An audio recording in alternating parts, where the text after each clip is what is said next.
Hey everyone, Joe here, and today let's talk about creating powerful wealth affirmations. Now, using positive affirmations every day is a powerful way of switching up your mindset and setting you on the path to financial success. Now, more and more people, from sports stars to entrepreneurs, are using affirmations to help them change their mindset and to concentrate on achieving their goals and creating the life that they want, a life of financial freedom. Now, do they work just on their own? Affirmations? Well, it's likely that you do need to work on other areas of your money mindset if you are working on becoming more wealthy, such as behaviors, your habits, and your values, as well as adopting a helpful strategy. Affirmations are just one of the tools that help us along the way, and they are a great addition to anyone's money mindset toolkit. So it's definitely worth using affirmations and using ones that are empowering to you. How you use them will depend on whether you're more of a visual person or you like sounds, or perhaps someone who likes to mull things over in their mind. You can write them out so that you're seeing them. You could record them on your phone and just listen back to them every so often throughout the day. Or maybe you want to be writing them in your journal so that you can process what's going on around that affirmation for you. You need to work the best way for you. So let's get on with the 9 steps that I have for you today for creating powerful wealth affirmations, because no matter how you like to devour your affirmations, whether that's listening to them, reading them, exploring them in your journal, these 9 steps will help you to create powerful wealth affirmations. So if you're ready, let's get on with these. The number 1 is to take control with I am statements. So affirmations are much more powerful if they start with the words I am.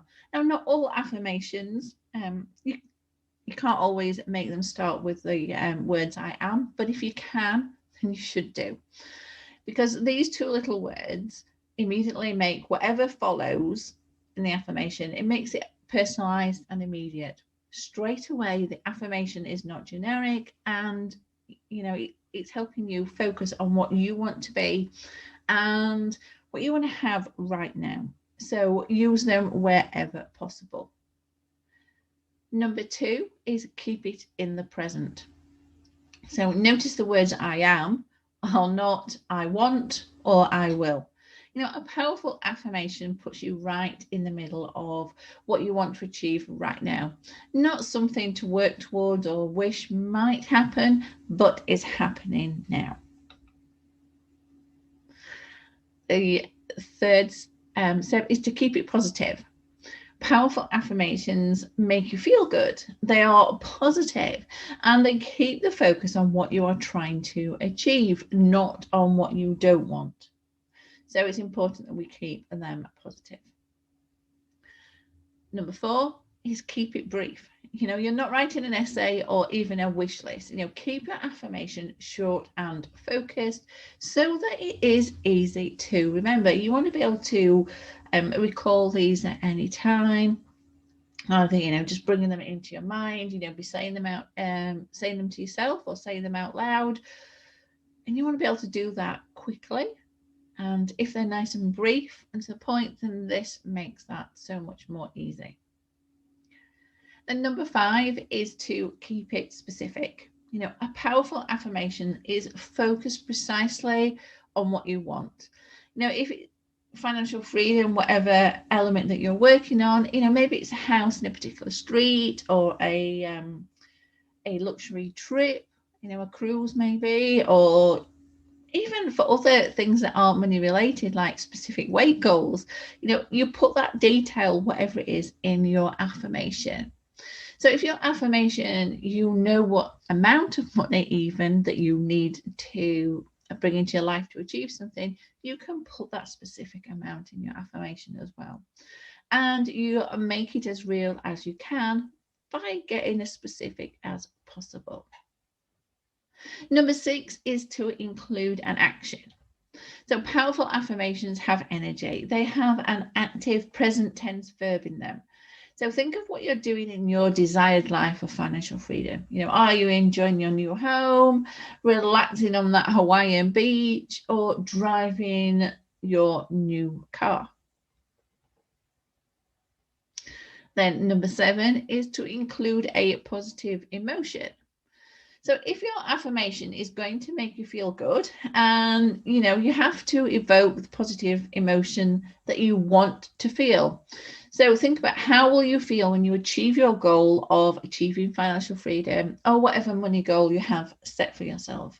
Will you be happy? Will you be grateful, proud of yourself? Bring that emotion in when you're dealing with your affirmations, when you're creating your affirmation.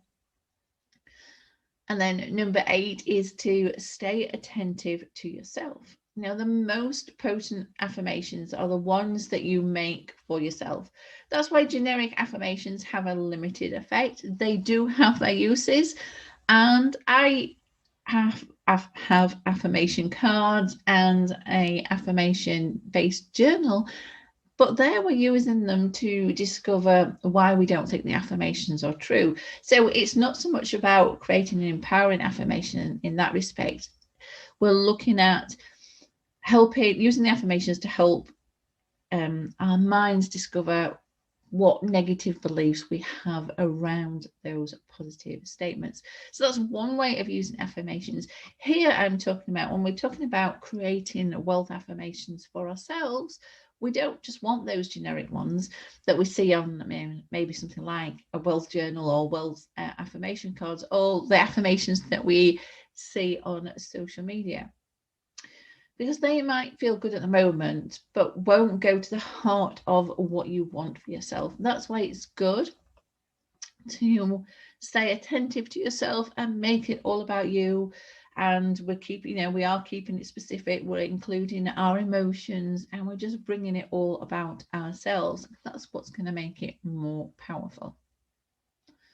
And then number 9 is to create an affirmations habit. And like any new behavior, affirmations are most powerful when they are repeated regularly and consistently. So set up a positive habit by writing down your affirmations and committing to repeating them to yourself at least 3 times a day. Maybe that's morning, midday, and a bedtime. They might be convenient times for you. Attaching these habits to other habits that you've created will help you stick to them. So if you write in your journal at specific times in the day, then bring your affirmations habit into that process so that it's easy to remember and you don't want to be forgetting. But you can do things also like setting reminders on your phone, and they don't have to be your actual affirmations, although you can set them to come up as reminders on your phone. Maybe you just want to set a reminder that you're going to it's affirmations time, so it might be a case of then you make yourself a cuppa and you spend the next 5 minutes or 10 minutes dealing with your affirmations. You just need to find a way that works for you, but it's all about being going through your affirmations on a regular and consistent basis. So include positive affirmations, as part of your regular routine, and then it's going to help you manifest the life of your dreams, a life of financial freedom. So just to recap, the 9 steps are: number 1, take control with I am statements. Number 2 was keep it in the present. Number 3 was keep it positive. 4 was keep it brief. 5 was keep it specific. 6 was to ensure that you include an action. 7, include a positive emotion. 8, stay attentive to yourself. And 9, create an affirmations habit. Now, there is a link in the narrative below to grab a copy of my affirmations checklist should you wish to work more on creating your own wealth affirmations. So that's it from me today. I will see you next time.